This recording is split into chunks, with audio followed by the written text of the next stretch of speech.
എന്റെ സ്നേഹിതയാണു നീ.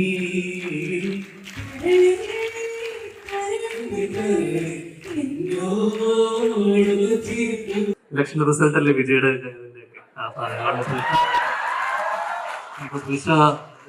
സ്റ്റോറി പറയാൻ പറഞ്ഞു. ഹാർഡ് വർക്ക് ചെയ്യുന്ന ആൾക്കാരാണ് ഞാൻ നിങ്ങളെ പോലത്തെ ആൾക്കാർ. നമ്മൾ പട്ടിയെ പോലെ പണിയെടുക്കും. എന്റെ അവസ്ഥ കണ്ടില്ല, എത്രയോ പഠനങ്ങൾ ചെയ്യുന്നു, വലിയ നെഞ്ചൊന്നുമില്ല.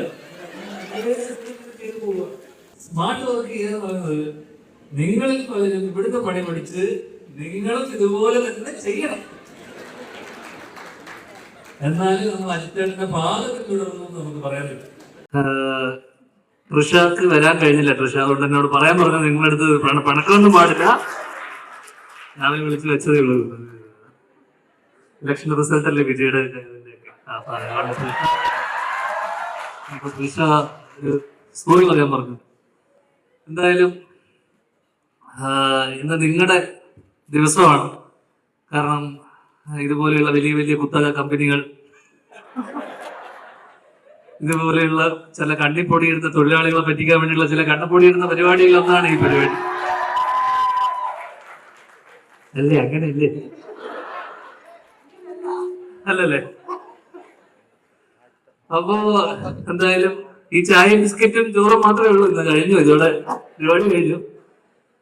അപ്പൊ പ്രധാനമായിട്ട് പറയാനുള്ളത് UGSന്റെ കഴിഞ്ഞ കോവിഡ് സമയത്താണ് UGSന്റെ തുടക്കം. അപ്പൊ എനിക്ക് തോന്നുന്നു 5 വർഷത്തിൽ ഇത്രയും എക്സ്പോണൻഷ്യൽ ആയിട്ടുള്ള ഇത്രയും വലിയൊരു ഗ്രോത്ത് എനിക്ക് തോന്നുന്നു 26ഓളം 26 നമ്മൾ ഇനോഗ്രേറ്റ് ചെയ്ത് 26ാമത്തെ ആണല്ലേ? തമിഴ്നാട് അടക്കം 28ഓളം ബ്രാഞ്ചുകൾ. 5 കൊല്ലം.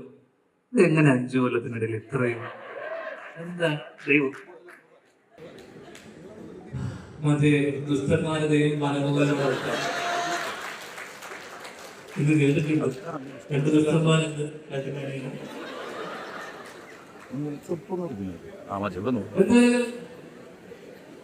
2 തരത്തിലുള്ള ഒരു കമ്പനി ആകുമ്പോ അപ്പൊ അജിസ്റ്റർ കമ്പനി ഞാൻ അന്വേഷിച്ചു. അബ്ലേക്ക കമ്പനി അതിന് കൂടുതലായി നടന്നില്ല.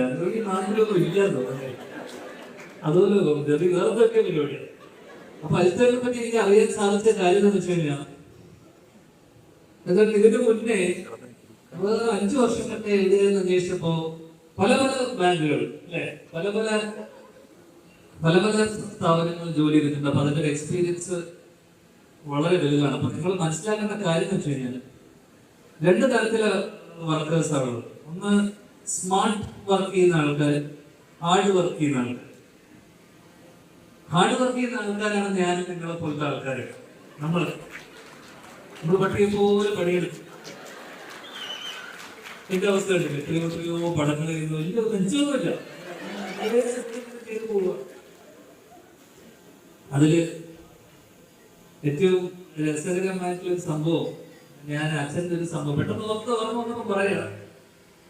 അത് എന്റെ ഒരു സിനിമ ഇതിനിടയിൽ ഒരു ചാനലിൽ വന്നു. ചാനലിൽ വന്ന സമയത്ത് അച്ഛൻ എനിക്ക് തോന്നുന്നു നവംബർ മാസം അച്ഛൻ്റെ TV-യിൽ ഈ സിനിമ കണ്ടിട്ട്, ഞാനിവിടെ പറഞ്ഞിട്ടുണ്ട്, പക്ഷെ എന്താ ഒന്നുകൂടെ പറയാം. അങ്ങനെ TV-യിൽ സിനിമ കണ്ടിട്ട് എന്നോട് വൈകുന്നേരം ആയപ്പോഴേക്കും, ഞാൻ രാത്രിയായപ്പോൾ ഞാൻ വീട്ടിലെത്തിയപ്പോഴേക്കും അച്ഛനവിടെ ഭക്ഷണം കഴിക്കാനിരിക്കുമ്പോ എന്നോട് ചോദിച്ചു, നിന്റെ ഒരു സിനിമ കണ്ടു എന്ന് പറഞ്ഞു. അപ്പൊ അമ്മ എന്നോട് വന്നിട്ട് പറഞ്ഞു, ഭയങ്കര ഗംഭീര സിനിമ, ഒരു രക്ഷയില്ല, ഭയങ്കര രസമുള്ള സിനിമ. അച്ഛൻ കുറെ കാലത്തിന് ശേഷം അമ്മനോട് നീ വേണ്ടി പോരുത് എന്നൊക്കെ പറഞ്ഞു. നീ ഒറ്റൊരാളായി ഇതിനെ വഷളാക്കുന്നത്. അങ്ങനെ കുറച്ചു നേരം കഴിയുമ്പോൾ അച്ഛനോട് ചോദിച്ചു, ആരാണ് ഇതിന്റെ സംവിധായകൻ എന്ന് ചോദിച്ചു. അപ്പൊ ഞാൻ പറഞ്ഞു, പുതിയൊരാളാണ്. ആരാണ് ഇതിന്റെ നിർമ്മാതാവ് എന്ന് ചോദിച്ചു. ഞാൻ പറഞ്ഞു, പുതിയൊരാളാണ്. എവിടുന്ന് വരുന്നു ഇതുപോലെയുള്ള പുതിയ പുതിയ ആൾക്കാർ? ഇതിനൊക്കെ മാത്രം നല്ല സിനിമ അനുഭവിച്ച് വരുന്ന ആൾക്കാർ ഇങ്ങോട്ട് വരുമ്പോൾ നമ്മൾ ചെയ്യുന്നതിന്റെ ഇതുപോലെയുള്ള പുതിയ പുതിയ നിർമ്മാതാക്കളുള്ളതുകൊണ്ടല്ലേ നമ്മളൊക്കെ ജീവിച്ച് പോകുന്നത്. സുപ്രി പറഞ്ഞു, ഇതിലും പേര് കഴിക്കുന്ന അധ്യായം. എന്നോട് പറഞ്ഞു നാളെ. അപ്പൊ ആ സമയത്ത് എനിക്ക് തോന്നുന്നു കഴിഞ്ഞ വർഷം ജൂലൈയിലാണ് ഇപ്പോഴോർമ്മ. കാരണം ആ സമയത്ത് അമ്മയുടെ ഒരു മീറ്റിംഗ് ഉണ്ട്. അമ്മ നമ്മുടെ സംഘടന, സിനിമാക്കാരുടെ സംഘടനയുടെ ഒരു മീറ്റിംഗ് ഉണ്ട്. അപ്പോൾ അമ്മയുടെ വാർഷികത്തില് അവർ മാസം അവശ്യ കലാകാരന്മാർക്ക് ഒരു പെൻഷൻ കൊടുക്കുന്നു. അപ്പൊ എന്നോട് പറഞ്ഞു നാളെ അമ്മയുടെ മീറ്റിംഗിൽ ഞാൻ പോകുന്നുണ്ടോ എന്ന് ചോദിച്ചു. ഞാൻ പറഞ്ഞില്ല, ഞാൻ ഇതിന്റെ പോകുന്നില്ല. അല്ലെ, ഈ അവശ്യ കലാകാരന്മാർക്ക് 5000 രൂപ വെച്ച് കൊടുക്കുന്നുണ്ട്, അത് എനിക്ക് വേണ്ട, ഞാൻ വേണമെന്ന് പോയി പറയും. ഒരു ഓർമ്മ പുതുക്കിയതാണ്. എന്തായാലും ഞാൻ പറയാനുള്ള കാര്യം, അതുകൊണ്ട് നമ്മളൊക്കെ നമ്മുടെ ഒന്നും ഹാർഡ് വർക്കൊന്നും ഇവരൊന്നും കാണില്ല. അപ്പോ സ്മാർട്ട് വർക്ക് ചെയ്യുന്ന ആൾക്കാരാണ് ഇവർ രണ്ടുപേരും കൂടുതലാണ്. സ്മാർട്ട് വർക്ക് എന്ന് പറയുന്നത് എന്ന് വെച്ച് കഴിഞ്ഞാൽ നമ്മൾ പല പല പല പല കമ്പനികളിൽ ജോലി ചെയ്യുന്നു, അവിടുന്ന് നമ്മൾ ജോലി പഠിക്കുന്നു, എന്നിട്ട് നമ്മൾ സ്വന്തമായ ഒരു കമ്പനി എന്ന് വെച്ച് കഴിഞ്ഞാൽ ചിലപ്പോൾ നാട്ടിൽ പുറത്തൊക്കെ ഉണ്ടാവും ഒരു ബാർബർ ഷോപ്പ് ഉണ്ടാവും. ആ ബാർബർ ഷോപ്പ് പണി പഠിക്കും, എന്നിട്ട് തൊട്ടപ്പുറത്തേക്ക് ഒരു ബാർബർ ഷോപ്പ് പോകണം, അങ്ങനെ ഈ ബാർബർ ഷോപ്പ് കൂട്ടിക്കും. അങ്ങനെ ഞാൻ അങ്ങനെ മണ്ണാർക്കാട് എല്ലാ ബാങ്കും ജോലി എല്ലാ ബാങ്കും കൂട്ടിപ്പോയി. മാത്രമേ. അപ്പൊ ഞാൻ പറഞ്ഞു തരുന്നത്, സ്മാർട്ട് വർക്ക് ചെയ്യുക പറയുന്നത് നിങ്ങളിൽ പലരും ഇവിടുത്തെ പണി പഠിച്ച് നിങ്ങളും ഇതുപോലെ തന്നെ ചെയ്യണം. എന്നാലും നമ്മൾ അച്ഛന്റെ പാത പിന്തുടർന്നു നമുക്ക് പറയാൻ പറ്റും.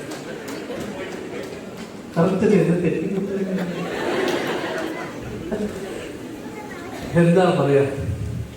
അപ്പോ എന്തായാലും ഈ ഒരു ദിവസം ഇവിടെ ഇത് കഴിഞ്ഞിട്ട് വലിയൊരു ഇന്ററാക്ഷൻ പരിപാടിയൊക്കെ ഉണ്ട്. അപ്പോ എന്തായാലും ഈ ഒരു ദിവസം നിങ്ങളോടൊപ്പം ഇവിടെ സമയം ചെലവഴിക്കും. കുറച്ച് നേരം ഉണ്ട്. അപ്പൊ നമ്മൾ ബാക്കിയുള്ള സംസാരമൊക്കെ വഴിയാവാം. എന്തായാലും ഈ ഒരു ദിവസം നിങ്ങളോടൊപ്പം ചെലവഴിക്കാനും എന്നെ ക്ഷണിച്ചത് ഒരുപാട് ഒരുപാട് സന്തോഷം അറിയിക്കുന്നു. പറഞ്ഞ് ആവേശം കൊള്ളിക്കാൻ വേണ്ടിയിട്ടാണ്. അങ്ങനെ ഏത് പാട്ടുകളിൽ ഒരുപാട് സജഷനുണ്ട്. അങ്ങനെ ഏത് പാട്ടാണ് ഇത് നമുക്ക് വേണ്ടി പാടുന്നത് എന്ന് മാത്രമാണ് നമുക്ക് ചോദിക്കാനുള്ളത്. ഇപ്പൊ ഈ ഒരു സമയത്ത് കുറെ പേര് പറഞ്ഞു കേട്ടിട്ടുണ്ട്, ശ്രീനിവാസൻ ചേട്ടനാണ് കൂടുതൽ നന്നായി ധ്യാനചേട്ടൻ പാടുന്നു എന്നുള്ളൊരു കിംവദന്തി കൂടി ഇവിടെ ഉണ്ട്. ചേട്ടനെക്കാളും നന്നായിട്ട് ശ്രീനിവാസനെക്കാളും ഇല്ലേ? നിങ്ങൾ കേട്ടില്ലേ ഈ അടുത്ത് നടൻ മറ്റേ പാട്ടൊക്കെ പാടി ഭയങ്കരമായിട്ട് വൈറലായി? അത് കുറച്ച് കൂടുതൽ നന്നായി പോയിട്ടുണ്ടായിരുന്നു. അപ്പൊ ഇപ്പൊ നമുക്ക് വേറൊരു ഏതെങ്കിലും ഒരു പാട്ട് പിടിച്ചാലോ?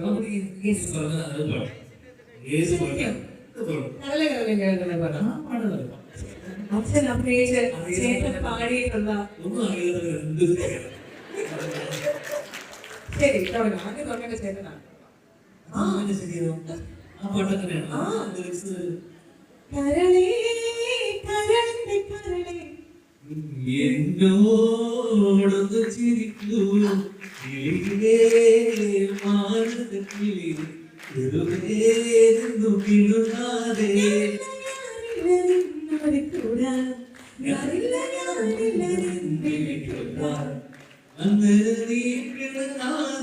കുറുക്കി എന്റെ സ്നേഹിതയാണു നീ.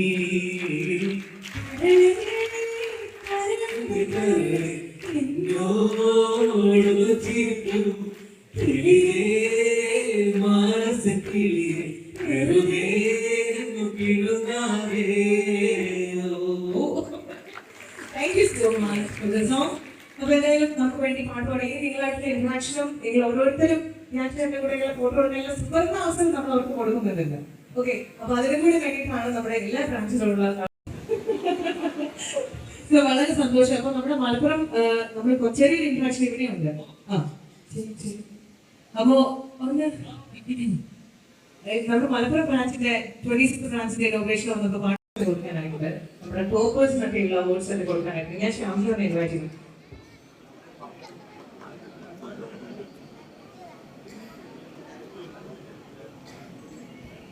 ഈ ഒരു സമയത്ത് നമ്മുടെ